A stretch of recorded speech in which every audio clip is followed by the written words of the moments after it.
All things covered. Patrick Peterson, Bryant, McFadden. We're back from halftime, and you guys know how the show operates. When we come out of the locker room from halftime, we have a spectacular guest join us. Me and Pat P. I used to play in the secondary. Pat P is currently still playing in the secondary. And we went out and we added a wide receiver to our team. We're not going to cover this guy today, but he's a part of our team right now. NFL draft wide receiver prospect out of Purdue. Have to give a shout out to Rondale, of course, graduated in 2.5 years. That's spectacular. By the way, we got to tap in to see exactly what he got his degree in. Consensus All-American as a freshman in 2018. Like I said, Rondale Moore is currently here. All things covered. Thank you for joining us. How you doing? No, I'm great, man. I appreciate you guys having me. Yeah, first and foremost, before we get into, your career at Purdue and, of course, your being a draft prospect, we got to tap into the most pressing news that's associated with your name. Last week, you had your pro day at Purdue. Outstanding numbers. Ran a 4.29 in the 40, jumped a 42.5, 5'7", 180, extremely explosive, Pat P. Rondale, based on those numbers, were you expecting those numbers? Were you surprised? Just give us the feeling the feeling that you had after running the 40, after jumping and doing an outstanding job during your pro day last week. Yeah, it was definitely numbers I had been hitting, training for the last 2.5 months. And I mean, explosion, athleticism is something that's carried over from even high school. I think I jumped like 42 in high school, ran 4.33 laser. So, I mean, it was numbers I had hit before, honestly. Well, it's a rumor out there that you squatted 600 pounds in high school as a freshman. You squatted 600 pounds as a freshman, and in middle school, you used to do 200 push-ups a day. Is that true? Right. So you just been strong your whole life. Military workout, man. Yeah, I got some God-given abilities, but I've expanded upon obviously my skill set. So yeah, no doubt about it. That's awesome. What is your response when people doubt your size? Because obviously, you're not the biggest guy on the roster, but you're able to put up big boy numbers. What is your response to that? I really don't have one. Crazy enough, I don't really get too involved in who says this, who says that. I mean, I'm really concerned about my circle, everyone who's helped build my foundation up and been important in my development as a player and as a person. I don't really get too concerned about who says this, who says that, because at the end of the day, like, my resume is my film, and I've put it all. Right. Where did you get the work ethic from? Where did you get that mindset from? Now, my mother. I'm the youngest of 3 other siblings, and she pretty much raised all of us on less than $20,000 a year. So, seeing the hard work from her, and just being able to understand what it takes to provide, I think is important. And to get older and have an opportunity to go take care of those who are taking care of you. Obviously, it takes a lot. So it's just important for me to keep my head down and continue to work. Yo, it seems like you've been preparing for this moment for years. So has the pre-draft process been anything different for you? I mean, obviously, this is my first go-round, so I'm not sure what the normal process is. But, my pre-draft is consisted of, a lot of Zoom calls, rice, chicken, sand, potatoes, fruit, vegetables, 3 workouts a day. So all that kind of stuff, definitely what I imagine, obviously, some unprecedented times with COVID. So I'm not able to travel to different, facilities and check them out. But, I guess it's everything I'd imagine. So in football, you were a 4-star recruit and you initially committed to Texas. Right. How did you land at Purdue? So I actually had a prior relationship with Coach Bryant. I'm from New Albany, Indiana. Louisville, Kentucky's 20-minute commute right across the bridge. So Coach Bryant was from Louisville, graduated from Trinity, where I graduated from as well. He was frequently in and out. And then obviously we got a chance to build a relationship as I was a 16, 17-year-old in high school. So when I got to college, or when I took my unofficial and my official to Purdue, we kind of hit things off. But I had stayed in contact with Purdue while I was committed. And eventually, we sat down, made it make sense. And they kind of fit my core values and everything on the list checked out. And looking at your high school career, you also, you were a hooper. You played basketball with Romeo Langford. You guys won the state title in Indiana, which is probably extremely difficult to do. Right. So you guys had some game. But, what was it like playing basketball with Romeo, and of course, seeing him get into the NBA? That's crazy. If I could put it in one word, in high school, Ro was dropping 40 balls every other night. So, I mean, shoot, he would pull up from the volleyball line. For me, I mean, my job was easy. So I was just out there, facilitating. Yeah. You were playing point guard? You were the point? Right. Well, I understand you're 5'7", but with that vert, I know you were playing above the rim. So were you an in-game dunker? Did you get to the rim at any given time? Nah, I didn't dunk in high school. I didn't get a chance to get one of those off. Okay. Really? Right. So when you was in warm-ups, you ever did like a windmill or anything like that? We couldn't dunk in warm-ups, but like pregame, definitely had a little dunk session. Right. We couldn't dunk. Really? Because I remember in Florida during warm-ups, you couldn't touch the rim. Like you had to throw it in. Yeah, throw it in. Right. So you really had to have some bunnies because if you're not touching the rim when you dunking, you playing above the rim. No doubt about it. Pat, you wasn't playing above the rim though. You wasn't throwing nothing in. Hey Pat. man, stop it. Hey, you gotta tell us about this game that you had in high school. 22 catches for 304 yards. Who the hell y'all was playing? The Moeller. Crazy enough, considered a powerhouse, but really, I mean, they played man the whole first half and didn't switch it up in the second. And our offensive coordinator is really intelligent when it comes to lining me up in different places. And we go 12 personnel, 21. And they keeping a backer in the game instead of putting a nickel in. They playing all man coverage. So I'm out the backfield running angle routes. I'm in slot running out. And it was crazy because it was all man coverage the whole game. And they didn't switch after halftime. So that's really how that transpired. Wow. And speaking of big games, I mean, your first game as a true freshman for Purdue versus Northwestern, I think it was, you set a new record, Boilermakers record for all-purpose yards for over 313 to be exact. How were you able to come in straight out the gate as a true freshman and just dominate, especially against a Big Ten foe? Man, honestly, just everybody who'd been a part before I got to college, to be honest with you. And then obviously my coaches there played a part. But I mean, two people who were extremely important in my development as a ball player. One, my trainer, Chris Vaughn.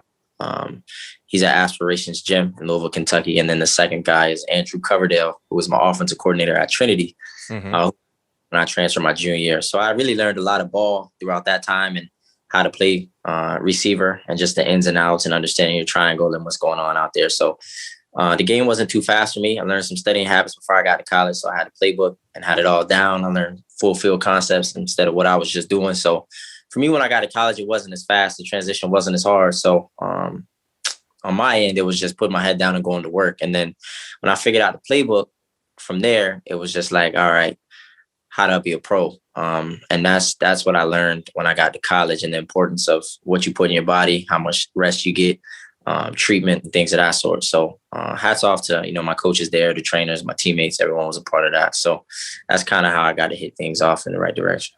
And speaking of that freshman year, Pat P, I'm gonna read off some nuggets about, Mr. Moore's freshman campaign. He was named Big Ten Freshman of the Week 4 times. He won Big Ten Freshman of the Year. He was consensus All-American. He was just an unbelievable player. And one game that I remember watching was against Ohio State, where they couldn't stop you. And we all know Ohio State, every year they have talented NFL prospects in the secondary. They had no one that could cover you. What was clicking for you during that ball game? And those numbers, you had 12 receptions for 170 yards. You didn't quite have the 300 yards you did in high school, the 22 receptions, but heck, you had 12 for 170 and 2 touchdowns against a talented defense on all 3 levels. But what was clicking for you? And at what point during that ball game did you come to terms and say, man, they can't cover me? Right out the gate. I mean, they was playing man coverage. And you said straight out the gate. You playing man coverage. I'm a receiver, so I'm licking my chops. You know what I'm saying? So man coverage against you is a no-no. That's how you feel. Like, man, I got the film. I ain't gonna talk too crazy, but I mean, it's good to have confidence. It's okay. I didn't see a lot of it. So it came out in man coverage. That was a good day for all of us, I think. As far as clicking, all 3 phases of the game, we did a great job that night. I mean, defensively, I think Dwayne Haskins still might have thrown for 4 or 5, but we got the job done. Defensively, we did okay. Special teams, we did good. And then obviously, you see how we did offensively. So, I mean, all 3 phases were clicking that night. And I don't know how much you know about Tyler Trent and his story was a big inspiration for the world, honestly. But basically, obviously passed away, but he was a huge fan, was on our side that night. So everything was going in the right direction. Yeah, no doubt about it. So this is kind of like a 3-part question for me. One, what do you like about punt and kick returning? 2, do you anticipate, heavily being involved in the punt and kickoff return? And 3, which one do you like better, punt or kickoff return? Yeah. I mean, as far as kickoff and punt return goes, like I love to do it. One, I think the main reason is it's the first offensive play of the game, whether that be right out the gate or it's a 4th down and they punt. So you got a chance to get some excitement for your team and flip the field, honestly, so the offense doesn't have to go far. So I think that's the importance of those two. Secondly, to answer that second part of the question, do I anticipate doing that at the next level? Is that the question? Yeah. Do you anticipate being a punt or kick returner? I mean, my mindset is to come in day one and be the guy. So, I mean, that's the mindset I've always had. And like I said, the opportunity I get to touch the ball, I think I can score a touchdown. So for me to go do that would definitely be cool. And I want to do it. And then I would probably is what I like more. And I say that because, I mean, in the league and even in my conference, guys kick the ball out of the end zone. You just standing back there with the nerves. Right. So punt return, you definitely got some time. You make one person go hit a hole, it's touchdown. Right. So I think punt return is definitely a little bit more exciting than kickoff return, in my opinion. Yeah, I'm with you on that one. Rondale, let me put you on the spot. Do you think you were a better punt returner in college than Pat P was when he was at LSU? In college, I only did it for 1 year. You only did what? I only did punt return for 1 year. Well, how many you returned that 1 year? 2. He got it. He got it. He got it? I wanted Paul Hornung, though. Yeah, you did. You did. And I ain't even have I can hear you. He said he won the Paul Hornung Award. What's that? That's the return? Versatile.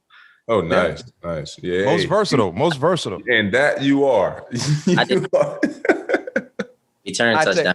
Hey, but I can tell you this much: his rookie campaign, Pat. How many you return your rookie year? 4. That's the number you need to go get, Rondale. Go get 4 or 5 of them. Yeah, you got to run there, especially nowadays when the way they punt the ball. You just got to have some good gunners, man. Good people, good vice players. The hold up, yeah, you got to have some good hold up guys. Hey, if you got good hold up guys to take them vice guys out of there, you all done. Like you said, you made one guy miss, get it in and get it out. The rest is history. You be out kicking their coverage. You definitely got a chance. Exactly. Hey, you got a chance. You running 4-2, so you always got a chance when you get that ball in your hand, just needing a little bit of space, just a little bit. Right.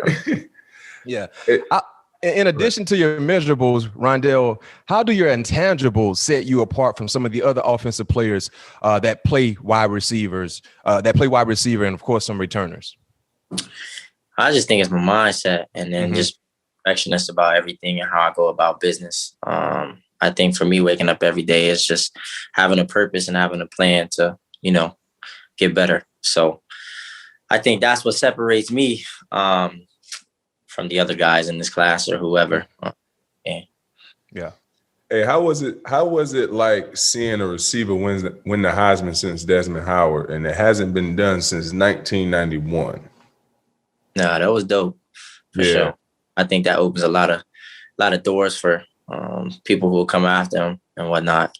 But that was definitely dope. Hey, so I got a quick question for you. Do you think it's always right to always give like the quarterback although we have a new position winner this year, but the quarterback, the Heisman, if a receiver or a running back is having big time numbers as well? Because quarterbacks always have like that leeway. They always have like that I don't know, that golden ticket. It's a quarterback award, just like how the MVP is in the NFL. The Heisman usually is a quarterback award. Right. Yeah, it's tough. That's a tough question for sure, because obviously as a receiver, like how you perform is dependent on, who's throwing the ball to you. Exactly. So that is definitely a tough question. But I think, man, you got a receiver out there, you playing 16 games. We talking obviously just regular season or, if you college, and you basically averaging 100 a game. In the game, 2 games, you didn't probably had 2. I think it's only right to give it to the receiver just because a lot of that stuff just isn't going to be done. Right. Yeah. And the reason I say that because I feel like there needs to be more receivers in the conversation. Right. MVP and the Heisman hunt as well. So I just wanted to get your 2 cents off that. Yeah, no doubt. And speaking of wide receivers, Rondale, what are your impressions on this 2021 wide receiver draft class? And do you know any of the receivers personally? You got a talented group of guys, yourself, Jamar Chase, Jalen Waddle, Devontae Smith, Rashad Bateman, Kadarius Toney, just to name a few. What are your impressions? And do you know any of them personally? Bateman obviously played in the Big Ten, so we got a chance to rap a little bit after the game and obviously exchange numbers and whatnot. So Bateman and myself, pretty cool. I was in Frisco at Exos working out with, Tyler Wallace was down there. Jamar was down. Jalen Darden. So it was guys. Were you the fastest wide receiver during your pre-draft workouts with other guys? Would you consider yourself to be the fastest? Yes. Okay. Yeah, but I don't really know a lot of them. I played at Purdue. I'm from Indiana. I didn't get a chance to attend all those camps and, all that stuff. I didn't know a lot of those guys in high school. And then obviously they played in SEC or whatnot. So I was really just no bait from playing in the Big Ten and then who I worked out with in Frisco. And who was obviously you're going through the draft, process right now. Who was some of the guys that you looked at, in the league that kind of fit your game or fit your body type? Like who are some of the guys right now you're looking at trying to emulate your game after? Man, it really is crazy because I think I got a cool combination of a lot of different things. I think when guys are under 5'10" and run fast, they want to label them on the slot and then they limit them to being able to do this and do that. But I think Tyreek Hill is one right now who's doing great in the game. Debo does a lot of the same stuff I did in college.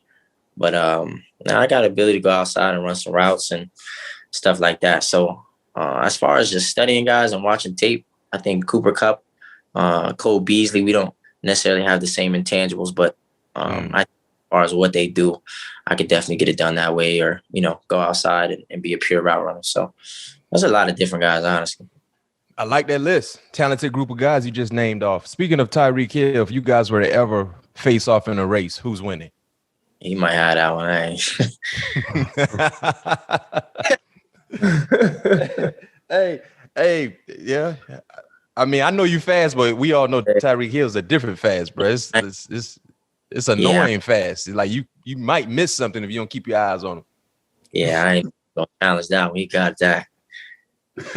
Hey man, so tell me what you expect, from the draft. Like what are your plans for that night? You plan on having a party? Obviously, I don't know if they're allowing guys to go. Where's the draft this year anyway? Man, the draft in Cleveland. Okay, so I don't think many guys are going there. So tell me your plans on your draft night. Well, Pat P, I think the NFL, they haven't decided yet, but I think they're thinking about having a few, draftees attend. So we got to wait and hear. Yeah, I don't think many guys are going to show up for that. You just saying that because it's in Cleveland, Pat. No, I just don't think many guys are going to show up to that. Let it would have been in Vegas like I was supposed to have been last year. Then everybody was going. Exactly. Exactly. So tell me your plans. Shout out to Cleveland. Shout out to Cleveland, man. Honestly, I'm probably gonna stay home back in my city and basically just be surrounded by my family and friends and everybody who's been a part of the process. So I want those guys to experience it as well. Okay. Like it. So we're going to transition to the superlative part of our show, Rondale. We know you handle bump and run coverage very, very well. So we're going to hit you with rapid fire questions. We want your honest, unbiased answer. First one I got for you coming off the gate. We're going to press you. Cover one. First purchase you will make after getting drafted. My mother's house. I like it. I like it. I love it. Hey, so now with my coverage, since you say you like man to man, I'm going to have a safety over the top. Let's play. Let's go. What's your best moment at Purdue? Being Ohio State 2018. We just chopped it up a little bit about it. Okay. Yeah, and you had a big hand to play in that victory as well. So now I'm gonna switch it up. We're gonna disguise it a little bit. Let's see if you know exactly what you're looking at. So I need my safety to shy away from it. Well, we're gonna play a little cloud cover 2 on you. Toughest DB you faced in college. Gladney from TCU at the time. TCU. Yeah, he can hoop. Matter of fact, Pat, that's your new teammate. Yeah. Jeff Gladney. Yeah, a little Jeff feisty. Gladney. Yeah, he remind me a little them little Yorkies, they small, but they feisty. You know what I mean? Because he ain't that big, but he can go. He can hoop. I love this game. My little Yorkie. Yeah, mine too. You know them little Yorkies. All right. Well, this is the last one, man. It's 3rd and 8. I'm gonna come with a fire zone, man. We got to get to the quarterback. Your best catch of your college career. Best catch. Gotta be. Oh, we get to the quarterback, Matt. This is a tough one. No, that's a tough one. Hey, Pat, he got a few of them, man. You know he was hooping. He was doing numbers at Purdue now. He got a few of them. He got to think. That's tough because you say catch. Wisconsin, they would cover one. Nickel outside of me, safety over top. I basically had a seam, pushed them outside, stuck my foot in the ground, got vertical, threw me up the seam. I caught it just like this, but I spun right after the catch. But the catch did look clean. I'm trying to think. I ain't got no one-hand catches, though. So okay. Hey, that's a catch. Yeah, that's a catch. That's your best catch because you had to maneuver, obviously, after you caught the ball to get in the end zone. Right. Eric, you got to find that clip for us, E. Oh, yeah. You know, Eric going to find that clip. When we go ahead and drop this on YouTube, we're going to have all the highlights and everything that he's talking about. Hey, Rondale, before we let you go, I know you're extremely hard on yourself when it comes to drops, but can you be more specific when you look at your career and when catching the football, what do you consider a drop? If the ball hit the turf. I mean, yeah, of course, that's the given. But when it comes to anything touching your hands, like body catching, like if you catch with your hands, if you catch with your body, is that still a clean catch for you? It depends. You getting it done in the game, obviously, in practice, and when you're on the jugs or catching live ball from the queue, and when nobody watching, all that stuff. I think it's important to build confidence in your hands. So when you get in the game, it's natural. But I mean, me personally, all that stuff is push-ups. So drops, good 20 ball, and then body catches 10. But that's kind of how I maneuvered throughout college with catching the football. Well, hey, Pat P, I think he kind of went through that superlative session pretty good. So, hey, man. Yeah. Long as we didn't give up 200, man. I think we was all right. We got to keep that safety on the top. Yeah, that's 4-2 out there. You know how you be in meeting room, Pat. Boys get that scout report for that week of. You look at the 40 times. They say you run 4-2. Be like, man, I ain't running no 4-2. And you look at the tape. Then you get out there. No. What it is though, Mac. What it is though, when you see it on tape, you're like, yeah, look. It don't look like exactly. It's after that first drive. Like, hey, that boy fast. Hey, you know how we be. We DBs like, man, we play against speed all the time. The first time you get out there on him, he take you deep. You come to the sideline. Hey, Pat P, you cover more yet? Hey, that boy fast. Hey, boy fast. Stop playing around. Y'all boys better be on y'all P's and Q's. Yes, sir. Hey, man, we appreciate it, man. Yes, sir. We can't wait to watch you, man. Wish you nothing but success. You know what I mean? And whatever team drafts you, they're getting the playmaker from in many different ways, not just as a pure wide receiver, but as you stated, as a returner, man. Thank you for joining us here. All Things Covered, Patrick Peterson and Bryant McFadden. Shout out to Boilermaker Nation. Make sure you guys follow us. We got your favorite player on our show. Man, give us a follow and give us a subscribe as well. Leave us a 5-star rating, man. Thank you for joining us. Yeah, no doubt. I appreciate you.